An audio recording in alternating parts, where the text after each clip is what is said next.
There are some practical considerations in this, strategic ones. And you'll see that the two focal points of this conference will turn out to be at the end as they are at the beginning. The issue of Eurasian recovery, Eurasian development as the pivot for world recovery, including the role of Russia as a very special part of any such recovery effort, and the relationship of this Eurasian commitment to the contrasting situation of Africa. In other words, to understand the world as a whole in the simplest terms of reference, look at the possibility of what we can do in Eurasia, and then look at the needs of Africa in order to see humanity in its wholeness. Those who have the means to lift themselves up, and those on whose behalf, in the larger term, they must act to lift them up too. Because the idea of the general welfare, while it's a notion of government of each nation, also must be a notion of the relationships among the nations of the world. We must find a community of principle in the notion of the general welfare to unite nations for a common good. The common good is the general welfare of the nations, of the people in each, and of the community of nations as a group. It's the only chance for this planet. Now, to go to the question of what is the role of Russia. I addressed this yesterday in a forum. We had a seminar yesterday, and I shall restate it again here. Germany, like the rest of Western Europe and Central Europe, is also bankrupt. This is a condition which was installed immediately in 1989 through 1991, when the Soviet system collapsed, and was collapsed. At that point, since there was no credible adversary, the Anglo-American powers, led by Margaret Thatcher, who was made prime minister out of the wreckage of a greengrocer's daughter, George Bush, a mental case, the old George Bush, young George Bush came by his mental infirmities honestly. It's only their money that they got dishonestly. And Francois Mitterrand. And these people set up a plan to prevent Germany from surviving the reunification of Germany, and set up a plan to destroy Eastern Europe, especially Russia. That was their plan. And if you look at the history since 1989, 1990, you'll see the result. That's exactly what happened. It was intentional. The plan was that they launched globalization, which was to destroy the last vestige of the sovereign nation state on this planet through globalization, to set up a modern financier oligarchical form of the Roman Empire, this time on a world scale, in which there would be one world government, which would be run out of London and Washington in concert with Canada, with Australia and New Zealand. And that's what's been happening. NATO is a joke. Nobody treats NATO seriously. NATO is nothing but an appendage of the Anglo-American facility, sometimes with French cooperation, sometimes not. There is no NATO. There is no sovereignty in Europe, inefficiently. A world empire is emerging. A world empire with pagan Roman characteristics and fascism to boot. After all, fascism is nothing but Caesarism revived in the modern age. That's the intention.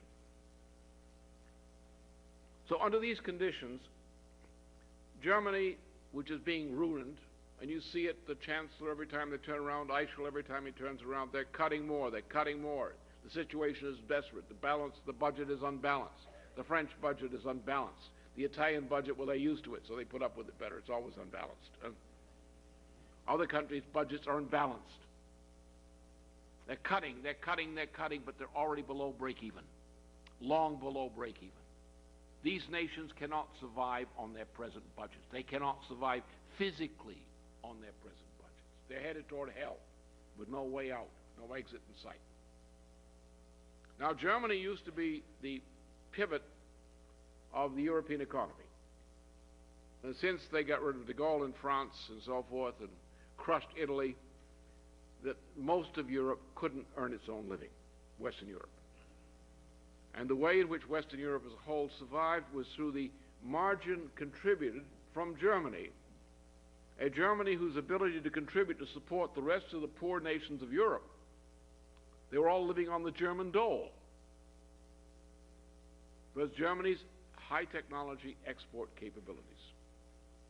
And as long as Germany maintained that those export capabilities, which it did up until about 1990, until the assassination of Herrhausen in 1989, then Germany could sustain Western continental Europe by providing the margin of balance by which Italy, France, and so forth could survive without collapsing. But what was done to Germany in the process of reunification, the way the operation was handled in the assimilation of the former East Germany, destroyed Germany from within too. And thus Germany is at a point that it cannot survive and Western Europe cannot survive the way things are going. So there's the obvious solution. There's a great potential market under the proper conditions in Asia, in China, India, other countries, which represent the largest portion of the human population. In a great area of particularly Central and North Asia, which is one of the great frontiers of growth of all humanity, an area of tundra and deserts and general underdevelopment. So through the mediation of Russia, which has a peculiarity historically of being a Eurasian nation per se, it's a result of the aftermath of the Mongol occupation.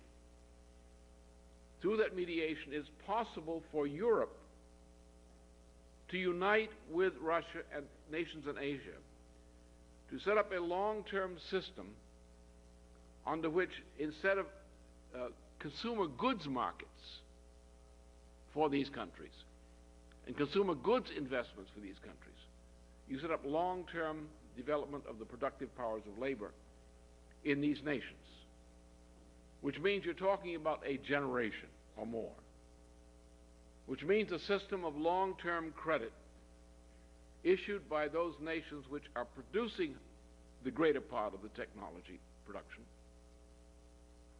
to the nations which need that supplement in order to get out of the mess they're in. So this means a system of long-term credit. This means interest rates in the order of 1% per annum, simple interest, no compound interest.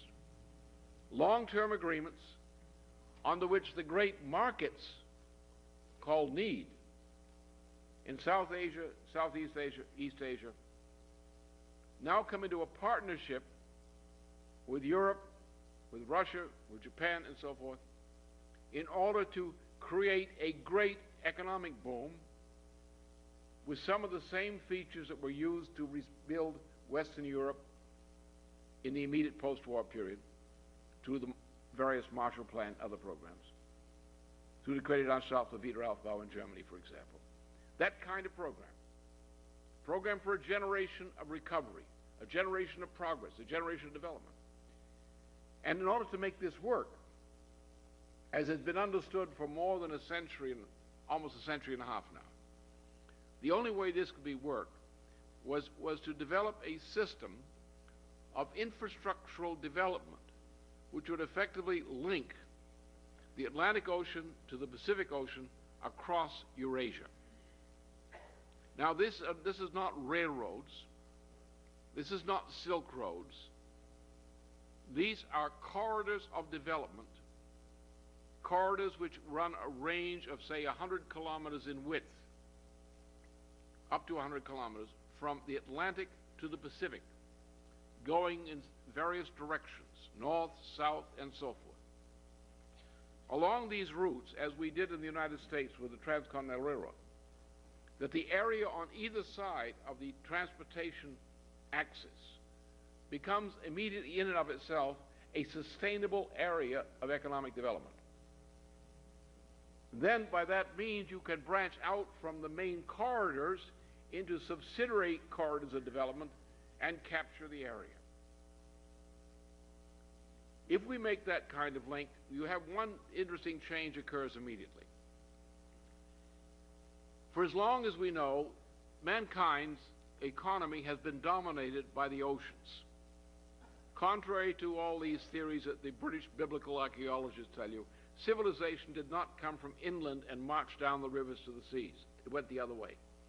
Everything we know, especially the information on the internal characteristics of ancient astronomical calendars, shows that these astronomical calendars were predominantly the calendars used by a transoceanic maritime culture functioning a long period of time when most of North Eurasia was under a giant glacier for about 100,000 years.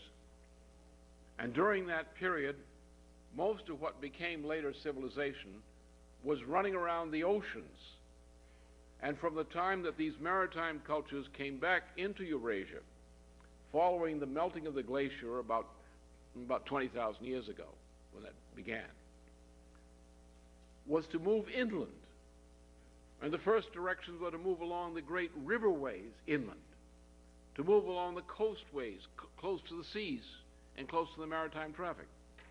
And if you look at the map of the world, you'll find the characteristic of development, or non-development, is the lack of the ability to utilize efficiently the inland areas, the landlocked areas of the world, with the same degree of efficiency and productivity we can use the coastal areas and the chief riverways. So therefore, if you look in Central Asia, what do you see? You see, here's the heart of it. In China, you have a coastal area of China which reflects this, which is more highly developed, relatively speaking, and inland, the area is poorly developed, the population has a poorer standard of living, poor opportunities for development. This extends then into Central and North Asia as a whole. Therefore, if we conquer this area, what happens? Take a transportation alone. People will think today, who don't think, will think that ocean freight is the cheapest way to move freight. It's not true. The cheapest way to move freight is across land, not by truck. Trucks running up and down the highway tell you that the economy is being mismanaged. Too many trucks. It's not efficient. Costs too much. Intrinsically bad.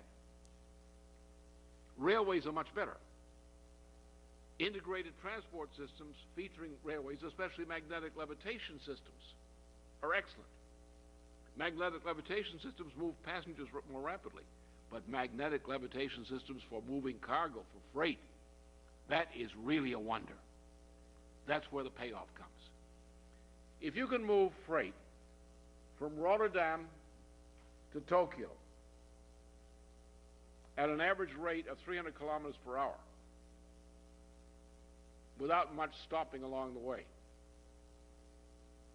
and if for every 100 kilometers of motion across that route you are generating the creation of wealth through production as a result of the existence of that corridor, then the cost of moving freight from Rotterdam to Tokyo is less than zero and can be up to 200 to 300 kilometers per hour. Now, what ocean freight system can do that? Did you ever see a large supercargo ship producing wealth while it was traveling across the ocean? And at what speed? So therefore, we've come to a turning point in technology, which have emerged over recent periods, where the development of the internal landmass of the world and the great typical frontier is Central and North Asia. It's the greatest opportunity, single opportunity, before all mankind for development. Now this requires some revolutionary changes in the way we think about things. This means that we would be engaged in the greatest change in the environment in the history of mankind. This single project, say a 25-year or more, development of Central and North Asia in this direction, including the conquest of the tundra, The Arctic tundra is one of the great frontiers to be mastered. It can be done. Would mean a great change in the environment. Now, how are we going to decide what is good and bad about changing the environment? Well, what people think today about the environment is pretty stupid. It's wrong. It doesn't make any sense. They don't know what they're talking about. And you see the kind of education you get, it's not no wonder they believe that nonsense. Especially people with physics degrees who don't know which end is up. But the great theory of the environment was established by a Russian of Ukrainian credentials, Vladimir Vernadsky, with his concept of geobiochemistry. See, what you're taught, and the problem here is you're taught in most universities and elsewhere about science is nonsense. It's a damn lie, most of it, to put it frankly. What you're taught as basic physics is mostly a lie. Because we know from, as Vernadsky demonstrated this in his own way, and others have known it and shown it, that there are actually three principles involved in man's physical relationship to the earth and the universe. Three categories. One, the category we call non-living processes. What most people who aren't well educated call physical processes. Yeah? The second one, which some people don't understand, those in molecular biology, they refuse to understand it. Yeah? It's called the principle of life. You will never get life out of a non-living process. Life is, as Pasteur insisted, is a principle unto itself. But how it's a universal physical principle, which, as Vernadsky demonstrated with his biogeochemistry, is that the history of Earth is what? The oceans and the atmosphere were produced by living processes. Down several kilometers in the Earth's surface, most of the Earth that we're in touch with as humanity was created as a byproduct of living processes. What Vernadsky calls the natural products of the biosphere. We can measure it. We can measure the power of the biosphere over the non-living process. We can measure it. Living processes are superior to non-living processes. They're more powerful. They're apparently weak, but their long-term effects are more powerful than the short-term effects of the non-living processes. Now, there's a third thing, which, again, Kant won't let you know. Immanuel Kant. That's why they call him Kant, because he can't do anything. If you believe him, you can't do anything either. The essential nature of man is that we are capable of making discoveries of universal physical principle. Discoveries we can validate in known experimental ways. By applying these principles, we increase our power in the universe in ways that can be measured physically per capita and per square kilometer.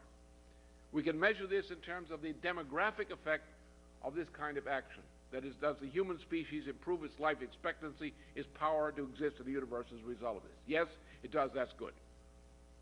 Mankind actually is primary mastery of nature has occurred in terms of man's mastery and development of the biosphere.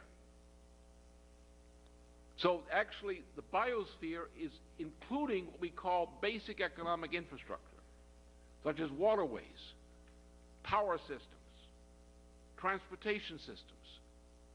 These are part of the development of cities, of good cities at least. These are natural products of cognition which are reflected as improvements in the biosphere. The biosphere is weak. It is stupid. It does not know how to deal with the deserts it has. It does not know how to deal with the tundras. It does not know how to deal with other problems that it has. But we as human beings can come to our poor, stupid slave, the biosphere, and say, we will educate you and we will make you stronger and better. So mankind intervenes in the biosphere to make the biosphere better. And so the principles of discovery, the application or discovery of principles applied to the environment creates the natural products of cognition in the biosphere which improves the biosphere, which increases the potential for human life. So this is not a mysterious, arbitrary area. This is an area of science. It's an area of scientific precision, which would mean that the job to do is not to say, is it good or bad to tamper with the environment? It's very good to tamper with the environment if you know what you're doing. But you have to develop the science of water management, the science of transportation, the science of reforestation, the science of how to change and control the atmosphere and the climate. You can't make big mistakes. These mistakes will live with you for a quarter century or longer. You can't make big mistakes. Therefore, you have to have competent people, competent groups of people making the determination of how we do this. But by changing the biosphere of Central and North Asia and changing the biosphere in the arid areas of China and so forth, we will create the greatest boon for humanity in any part of this planet. What we need is a task-oriented mission task force to undertake the policy planning for precisely this, and it must be international. Now, the peculiar part of this is the case of Russia. Russia has gone from communism to liberalism without passing go, and certainly without getting $20 or $200. It got nothing. As a matter of fact, it lost money on the deal, as anyone knows. So Russia, the problem in Russia is to define itself, again, intention. This will work if Russia adopts the intention of playing that role for itself in a Eurasian development program, which means leading people in Russia must adopt such a perspective. And the Russian people must increasingly participate in that vision of the role of Russia in changing the situation in Eurasia and in Russia itself. Under those conditions, therefore, the role of Russia as a pivot with other parts of Eurasia is crucial. How? Well, first of all, there are conflicts of a historical and cultural nature among most of the nations of Asia. China and India, for example. China and Japan. Korea with China and Japan. And so forth and so on. So that on a bilateral basis, long-term agreements among these nations are very difficult to manage. However, if you have a common mission with a common interest, which involves a great number of these nations together, then you can bring them together in the system of cooperation. This is the natural role in which Russia can play a mediating part throughout Eurasia. What came up with Primakov when Primakov was prime minister on the triangular cooperation which we boosted very much and pushed for among Russia, China, and India to bring the nations of Asia together in this form. That is a viable idea. It has to be given more legs to walk on and a mind to direct it in that sense. But now in Western Europe, which is potentially a place we can revive the kind of high technology export potential which once existed in Germany, Italy, and so forth. Western Europe has to adopt a mission. Central Europe has to adopt a mission of participating in this development of Eurasia as a group of sovereign nation states through instrumentalities which they create among themselves to facilitate this cooperation. The object would be to bring the United States in to cooperate with that great venture. And when you look at Africa, as you'll have some discussion of that here, Africa has no chance. It's been too looted unless it has help. The help it requires is of the same nature. The primary needs from the outside for Africa, the crucial needs are in the area of basic economic infrastructure, particularly large-scale, extensible systems of large-scale basic economic infrastructure. Transportation links, power grids, water management. The redistribution of water in Africa can make a revolutionary difference in Africa. They needs assistance on this. If Africa is allowed to have the room to undertake its own development with that kind of assistance, Africa can develop. This assistance must come from viable other parts of the world. Prime case, Eurasia. If Eurasia is developing prosperously, then Eurasia will help Africa. But if the Americas and Eurasia are not developing, there will be no help for Africa. And the penalty of what has been done to Africa, like an infectious disease, will continue to destroy Africa, internally and otherwise. And therefore, we should see this connection in the world. Eurasia is the great center of human population. On it, there's a frontier. The conquest of inner space of Eurasia is a great focal point for a mission out of this process. When we then turn from Eurasia development to look to Africa and see the misery there, then we see a larger mission which exemplifies humanity as a whole. That's our chance.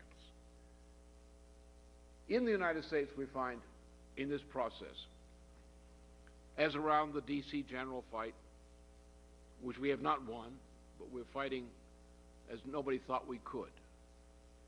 In the fight against this deregulation of energy supplies, we're finding a great response from within sections of the American people who have been disregarded and cast aside, the lower 80% of the family income brackets, and who've been out of politics essentially, or out of control of politics for much of the past quarter century and longer.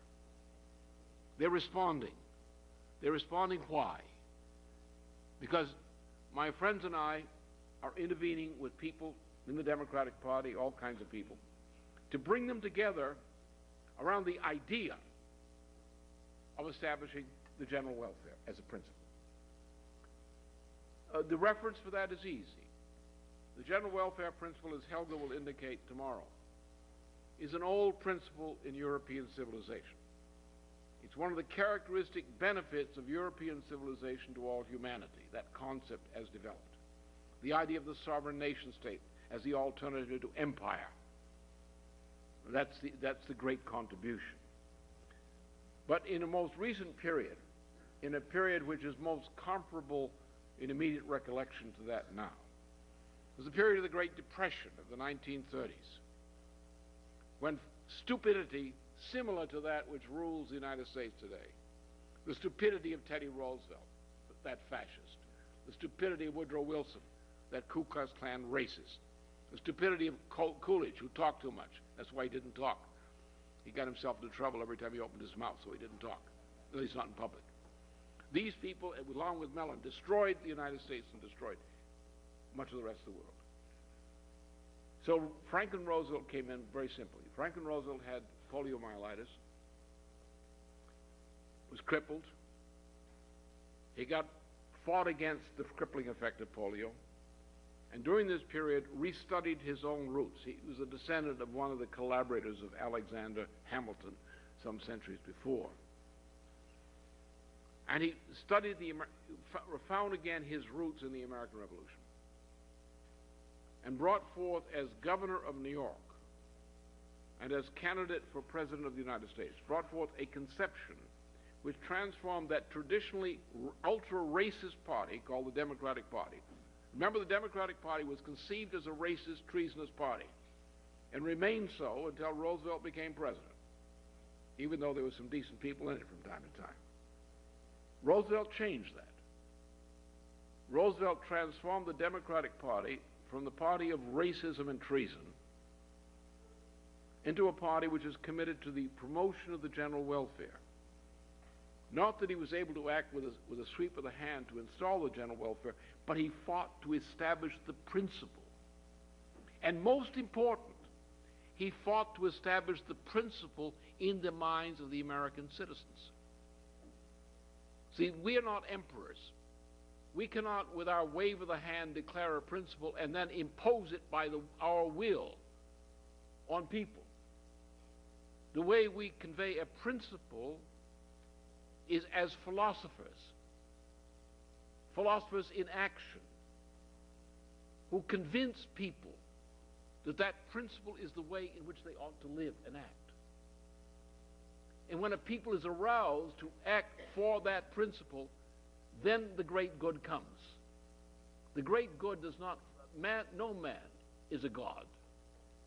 No man can decree by a wave of the hand and give the world something according to principle. What a man can do is what a man can do. An individual human being can develop and transmit ideas, utilize ideas, convey these ideas to others. The function of leadership is essentially that of a philosopher, which few politicians seem to understand. It is the philosopher who conveys and implants ideas in people, ideas of principle, like a scientist who conveys discoveries. It is the implanting of those ideas in the social process, the creation of political and other institutions around ideas, which mobilize humanity to do a great work. So that's the lesson for today. We are in the worst crisis in world history, and the good side of it is there's no way you can cheat. You either do it my way or you're doomed. That's the good side. The other good side is that we can win. But to win, you have to think of philosophers in action. Not as agitators, but philosophers in action, who take people who are living in a depraved way, mental state, who are being selfish. Let me just give you an example of this. What's the principle involved? It may occur to all of you that we are each have been born, and that has a point in time. You weren't born and then you were born. Right? And it has occurred to most of you that all of us are going to die.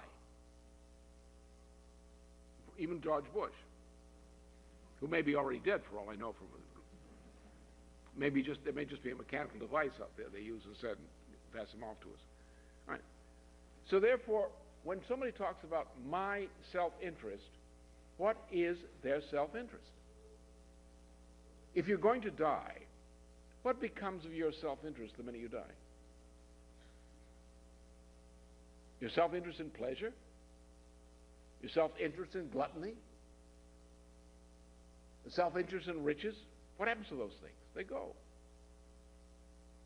What's your self-interest? Your self-interest is in having lived and having your life mean something to humanity. So you live for your self-interest. Now, most people aren't capable of doing that. Not yet. Given the educational system, it's not surprising. They're not capable of rising to that. But when people are inspired to rise to that sense of their personal self-interest, that what they can do for mankind while they're alive is their self-interest, then they're capable of exerting leadership. If they can do that, they can arouse in people who all have this potential, at least for a moment, the ability to see that in themselves. In the old time, when people used to believe in having babies, long before, people would express that in a very simple way. They would say, all right, I'm living, I'm sacrificing, I'm living, we're working for our children and grandchildren. And the idea of children and grandchildren was not something in itself, it was something that gave you a way of focusing upon concretely what your life meant. And you would joyfully sacrifice for the sake of the future of these children and grandchildren. You would vote and support actions by society. Soldiers were willing to die for their society to save it. They didn't want to die, but they're willing to take the risk. Because they had a sense of there's something that's more important than their mortal life itself. It's what they do with it that's important. Like any great scientist, how do you measure a scientist? It's by what they contribute to humanity. People whose names we know from thousands of years ago. What was their self-interest? It's to be what they were. Great discoverers who benefited all humanity after them. Great artists who uplifted all humanity after them. So a few of us have that. A few of us have that developed commitment. In former times, there were more people who had that kind of commitment, which they expressed in terms of their obligation, improvement of their society, their family, and so forth. Those values have more or less passed away under this decadent period in which we've lived, this decadent cultural period. Well, we've come to a time when people suddenly realize that my money is not the essence of humanity or life. The essence of the ability to buy is not the essence of life. It's being human that's the essence of life. And when people have taken away from them some of the false values to which they've clung too ardently, sometimes they're forced to look and say, what is really valuable? And sometimes, for that reason, it's the poor who are the best fighters for freedom, because they have the least to lose. And freedom means everything to them, because they have nothing else except the fight for freedom. And so when we come to a time of great peril and depravity and whatnot as we are now, in that time, the secret is leadership. The secret is the development and spread of ideas, sound ideas, which enable people to mobilize themselves about actions which will address the problem. And in such a moment, when that occurs, suddenly the majority of people are able to decide on how to run this planet. And those few tyrants who dominate us become pitiful wrecks running into places of refuge or hiding or changing their identity. Thank you. First of all, I'd like to greet Mr. LaRouche and Schiller Institute for such an interesting and productive conference. I think that it is a very important event which is taking place just in time before the financial system collapse, and we still have some maybe months or so to think about the future and to think what could be done in order to overcome those bottlenecks and dangers which could appear in the nearest future.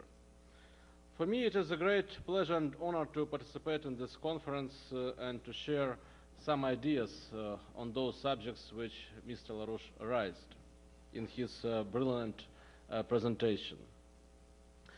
I'd concentrate on regularities which determines the modern economic development, which we must take into consideration thinking about the nearest future and about the actions which could be implemented to overcome the worldwide catastrophe and to find the way out from those crises which Mr. LaRouche described.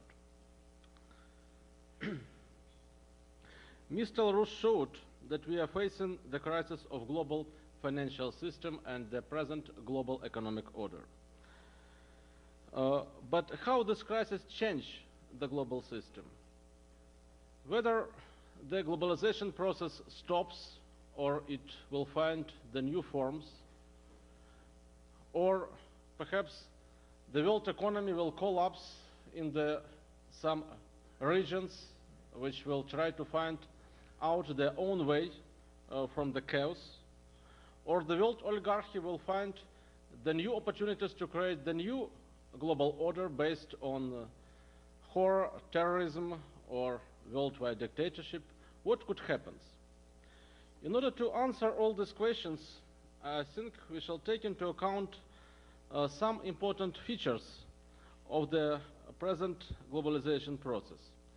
Usually, globalization is considered as a process of creating of the world market, which will give more opportunities to each country to develop its own contemporary advantages, to improve its efficiency, to find new ways to cooperate with each other.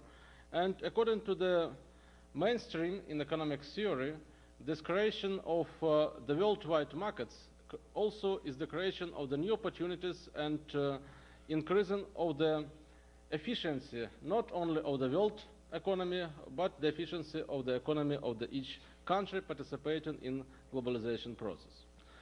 But this is, in fact, not the real true. These are some features which we see at the surface when the governments of even of the most powerful countries diminish themselves, distract themselves in order to give new opportunities for free trade, for free flows of capital, labor, information, thinking that in this free and worldwide free market, they will create at the same time new opportunities for their companies and their people.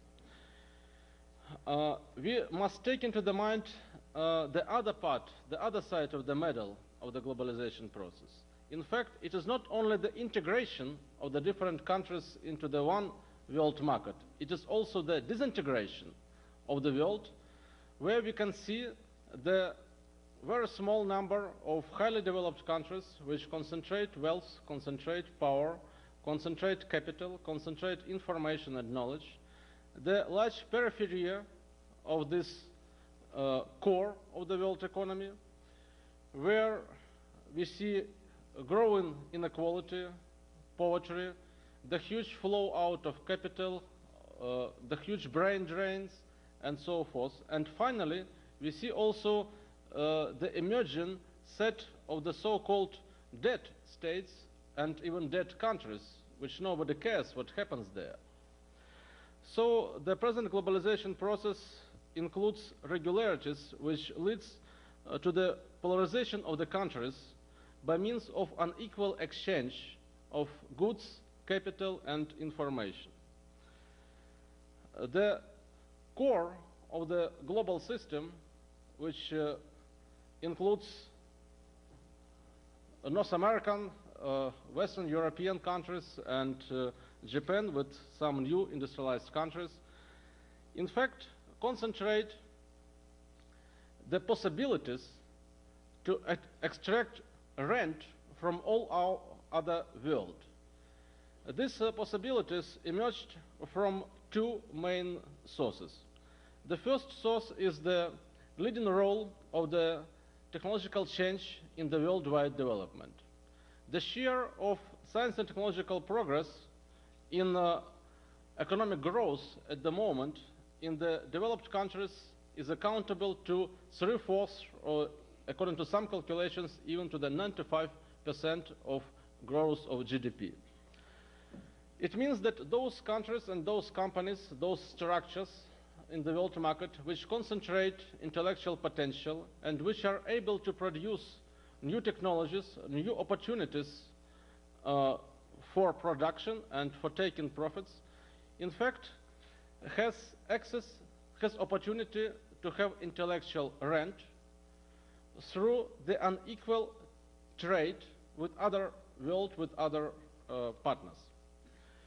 Those countries which are unable to be at the frontier of the technological change has to produce in exchange, has to give in exchange the cheap labor, the natural resources, so they has to finance the economic growth and further development of the core of the world economic system. And this creates a huge inequality in economic exchange.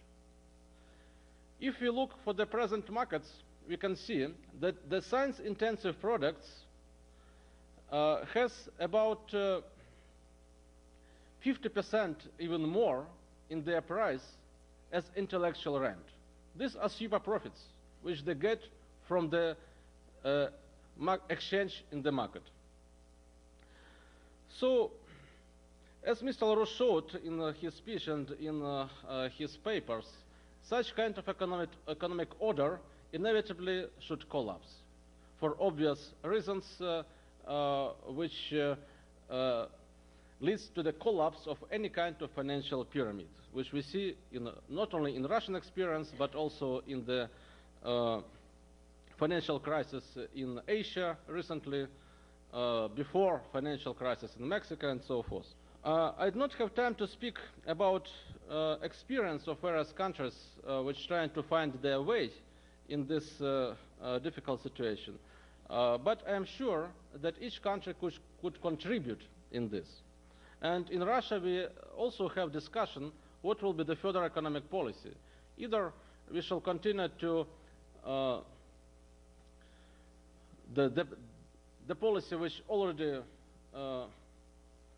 caused crash of the Russian economy, continue to the Washington consensus policy without any active role of the government, the policy of self-destruction of the government, and in this case, the Russian economy will collapse together with the worldwide financial crisis, or we shall find the way out, trying to find our own opportunities to propose other nations to participate in mutually beneficial programs, including those which Mr. LaRouche mentioned in his very interesting description of the Eurasian corridor developments and so forth. I fully support those ideas which Mr. LaRouche said in his speech about the necessity to develop worldwide infrastructure based on the new technologies. It should include not only the new transportation infrastructure, it should include also, of course, the information infrastructure, telecommunications, research and development institutions which should work on the worldwide level. It should include the worldwide social infrastructure also. I think that we should, the world, at least the leading nations, should come to the common responsibility of about the supply of the basic food, of water, of heat and so forth to the population of the whole world, doesn't matter where the people live. And the final question, what will happen with the world organizations? At the present, the majority of the world organizations, except maybe the scientific organizations and some social, non-commercial organizations, use the obsolete technology to plan and develop their activity. They are based mainly on the contributions comes from countries participating in these organizations. And it obviously means that if you speak about the main financial organizations, that they are determined by those countries which are the main contributors to the capital and to the opportunities. It is not the secret that the IMF, in fact, is a branch of American Treasury or Federal Reserve. The similar situation with the World Bank. The WTO organization is not the organization of the independent countries, in fact. We know who plays the key role in this organization, and this is the common picture.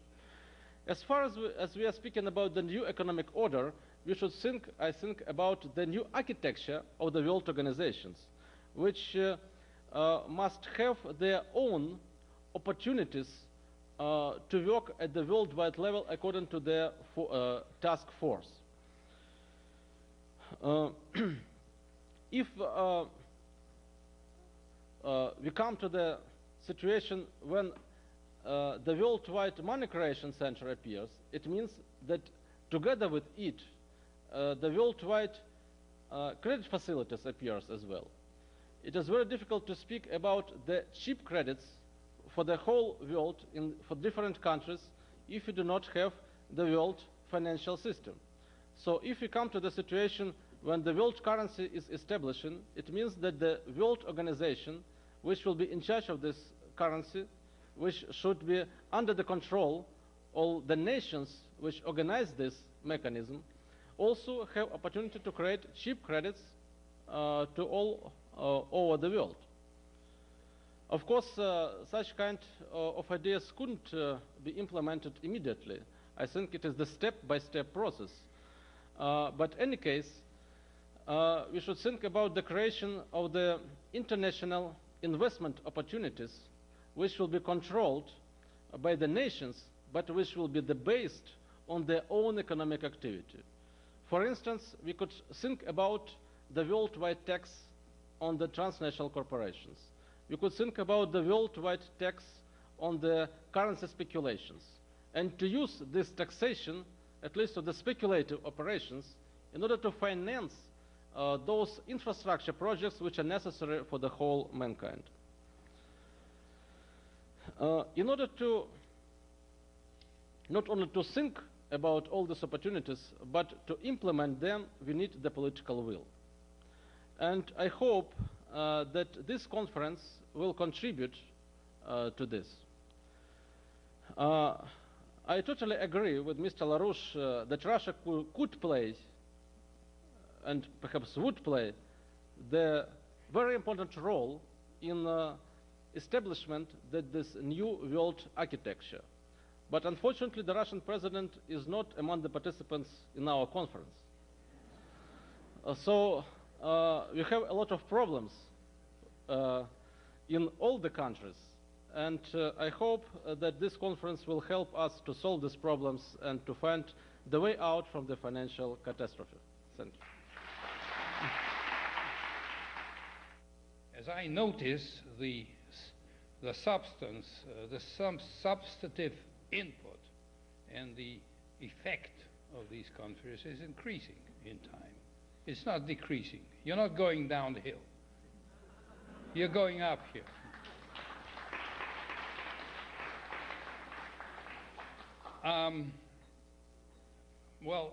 After all the discussion of all these global problems, let me say a few words of what I think might happen to Russia when the great crash comes.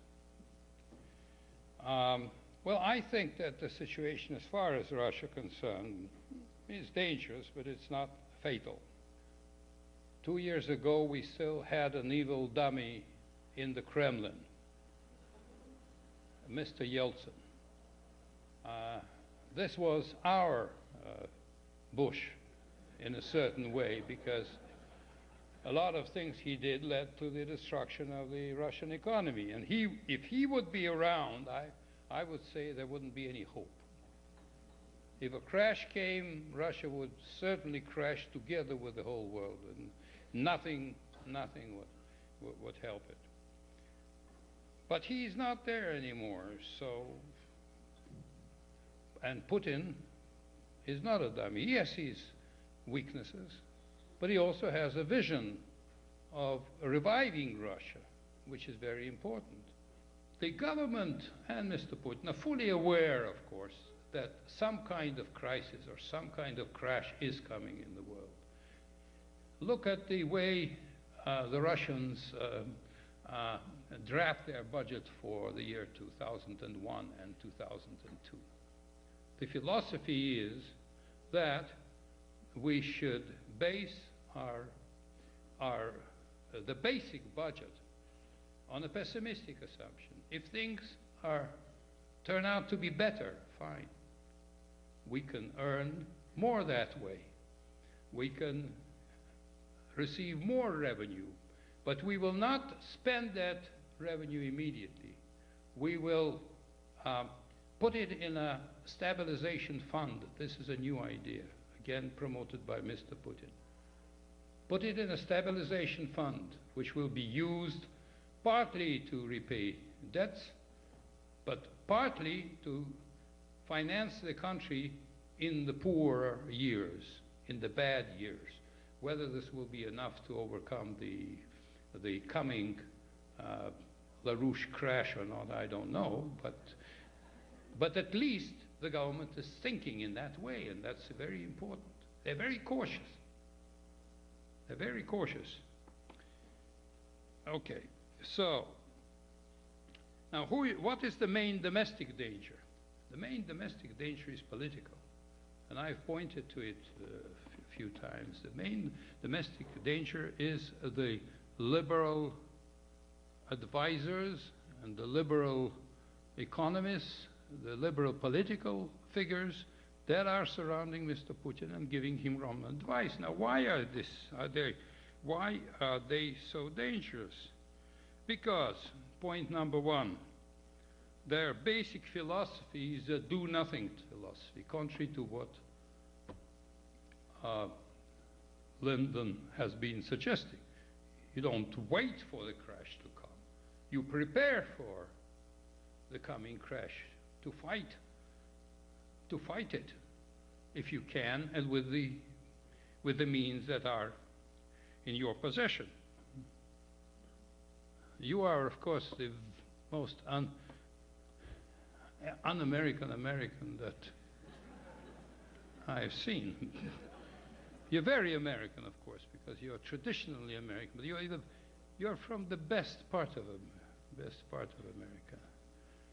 You're the best roots of America, but you're a singular person, because, as my wife Larissa said, where did you see an American who knows so much about, who knows that Renaissance in Italy came at the same time when the Mongols were thrown out from power in Russia? Who in America knows that?